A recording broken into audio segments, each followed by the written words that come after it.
आज जागतिक संगीत दिनानिमित्त महाराष्ट्र रेडिओ महोत्सवाचं आयोजन करण्यात आले। त्यानिमित्ताने मुख्यमंत्री देवेंद्र फडणवीस बोलतात।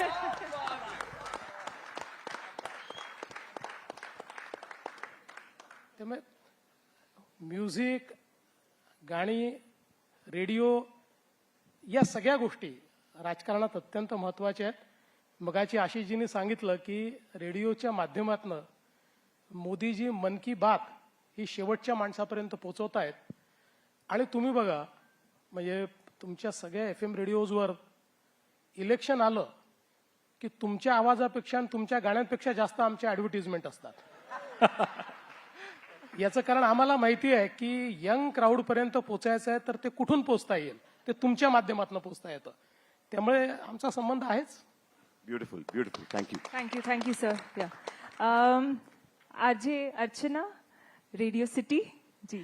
Sir, very proud for radio and music and Asha ji की का नाम रेडियो के साथ सदैव जुड़े रखने के लिए बहुत बहुत धन्यवाद। Ashish ji, we are feeling very proud as a medium. Let's clap for ourselves. We've come this far.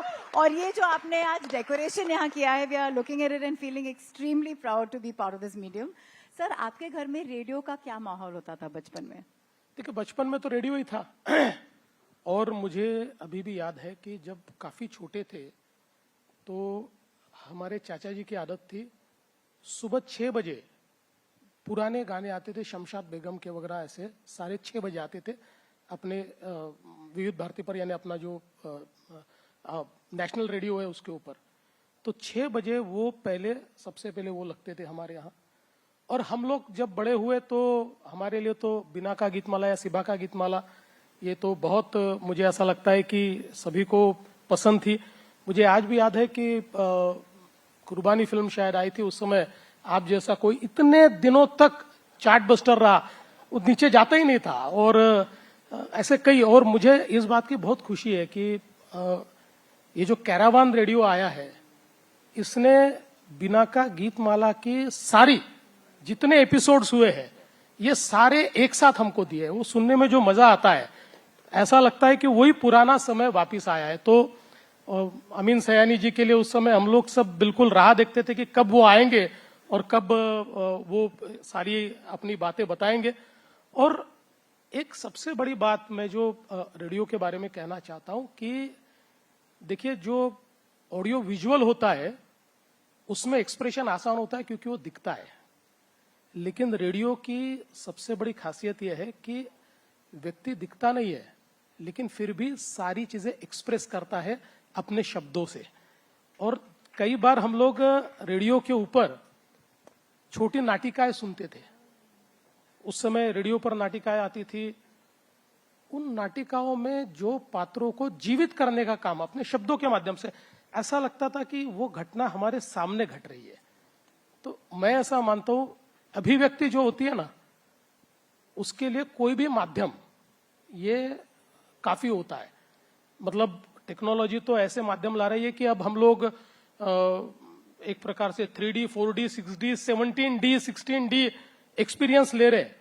लेकिन जिस समय it was only 1D, it was only music, जिस समय केवल वन वे कम्युनिकेशन था, उस समय भी रेडियो ने हमारी अभिव्यक्ति को जिस प्रकार की आवाज दी है, तो मैं ऐसा मानता हूं कि एटलीस्ट मैं जब आ रहा था तो हमने बचपन से देखे हुए रेडियोज वहां सारे रखे हुए हैं। तो वो देखकर मुझे बहुत खुशी हुई, क्योंकि हमारी जो एक प्रकार से सांस्कृतिक विरासत है, उस विरासत को शेप देने का काम इन्हीं रेडियोज ने किया है। Super, thank you sir. Okay, so अब इस तरफ आते हैं to RJ Bhushan. RJ Bhushan है फ्रॉम रेडिओ मिर्ची। भूषण जी, मराठीत आपण बोलू शकतो, पण हो जसं पण यस। नाही, अर्थातच मराठीत बोलणार आहे। सर, सगळ्या रेडिओच्या हिरो मध्ये महाराष्ट्राचे खरे हिरो तुम्ही बसलेले आहात। सगळ्या one round of applause. Yes, नाही, ते म्हणण्याचं विशिष्ट कारण आहे, गेल्या 6 महिन्यात 1,16,000 कोटीची इन्व्हेस्टमेंट त्यांनी आणली आहे आणि महाराष्ट्राला एका वेगळ्या समृद्धीच्या पथावरती नेलंय। त्यामुळे ते आमचे खरे हिरो आहेत। सर, तुमच्या या हिरोगिरीची सुरुवात कॉलेजमध्ये तुम्ही असताना मॉडेल म्हणून झाली आणि आम्ही असे ऐकलंय की मॉडेलिंग सोबत तुम्हाला लिहिण्याचाही छंद आहे, तुम्ही गीतकार किंवा कवी सुद्धा आहात, तर पहिले काय लिहिलं होतं ते या निमित्ताने आठवतंय का? पहिल्यांदा तर सांगतो की मॉडेलिंग हा ऍक्सिडेंट होता. माझ्या मित्राने माझ्यासोबत केलेला प्रँक होता. पण तो चालला त्यावेळी आणि मी सुदैवाने वाचलो, पण त्याच्यानंतर मी कधीच हिंमत केली नाही. आणि मी नेहमी सांगतो की ते जे मॉडेलिंग केलं होतं ते त्यावेळेस थोडंसं गाजण्याचं कारण असं होतं की जर कुत्रा मनुष्याला चावला तर ती बातमी नसते, पण माणूस कुत्र्याला चावला ती बातमी असते. त्यामुळे ती माझं मॉडेलिंग जे होतं ते माणसाने कुत्र्याला चावण्याचं होतं म्हणून ती बातमी झाली होती. आणि मला लिहिण्याचा पहिलेपासून शौक होता. कॉलेजमध्ये कविता लिहायचो, कवी संमेलनात वगैरे जायचो. अगदी लहान असताना काही कविता वगैरे लिहिल्या होत्या. माझं म्हणजे एक आहे की लिहिल्यानंतर कधी ते साठवून ठेवलं नाही. जेव्हा वाटलं तेव्हा लिहायचं आणि स्वतःच वाचायचं. पब्लिकली कधी फारसं लिहिण्याचं काम केलं नाही. हे नक्कीच आहे की आता नुकतेच 2 गाणे, कारण राम जन्मभूमीचं ज्यावेळेस हे चाललं होतं त्यावेळेस एक रामावर गाणं लिहिलेलं आहे, एक मी शंकरावर गाणं लिहिलंय हो आणि शंकर महादेवानांनी ते गायलेलं आहे. हो. बाकी एक तुम्हाला सांगतो की एक गाणं मी अजून लिहिलेलं आहे, जे गाणं तुम्ही शोधलं तर तुम्हाला सापडेल, मी सांगणार नाही.